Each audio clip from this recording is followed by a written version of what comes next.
Local 44 Morning Brew, local news that matters.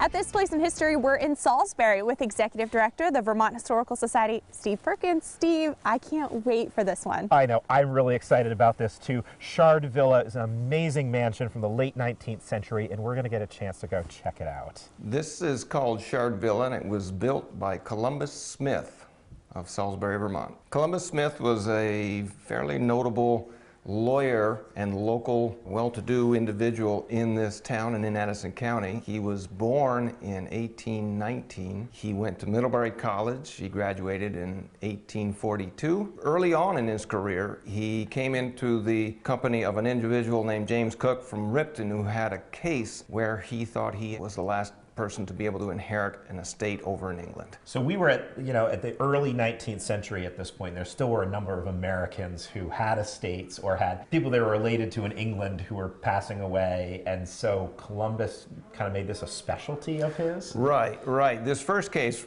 actually was quite involved, and it took him 14 years to actually solve it and bring it to fruition, but because of that, he became quite adept at navigating the English court system. It became his specialty to go recover these estates and deal in inheritance law. And when did he build this house? This was built between 1872 and 1874, and it was named after this first large case, which was the Mary Frances Rutherford Shard case. That's a mouthful, for the Cook family in Ripton. And he went on a European tour at one point in 1884 and with his wife and daughter, and he brought back and sent back a great deal of artwork and sculptures that he had seen. In all of his travels, he became quite interested in the decorating style of the European estates.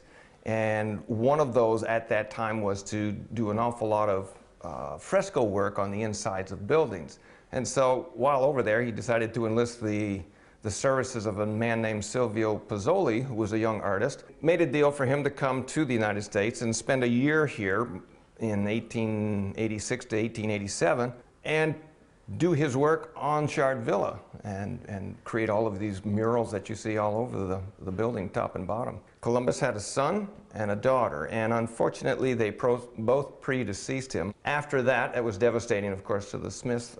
Columbus had the mausoleum that's off on the North Ridge built for that purpose. So because both of their children had predeceased them and they didn't have any immediate family members that they were inclined to give this vast estate to, that they felt were deserving of it, they were somewhat at a point where they weren't sure what to do, and they were actually, some concerned people from Middlebury sent them a letter that suggested maybe you would be interested in leaving this as a memorial to your daughter for the care and upkeep of elderly women of Addison County. That's basically what they did. At her death, it went through a fairly contentious probate battle because of these other family members that were appalled that they didn't have any claim to this at all, as you can imagine. But eventually it was settled, a trust was set up, and it continues to this day. And it's been in continuous use for the care of elderly women and men of Addison County since then. It is pretty much just the way it was when they passed away.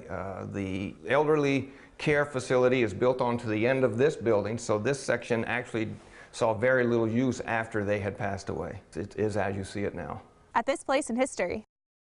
You're watching Local 44 Morning Brew with Megan Carpenter, Pollokseni Manjari, Spencer Thomas, and Skytracker meteorologist Amanda Tebow. This is Local 44 Morning Brew.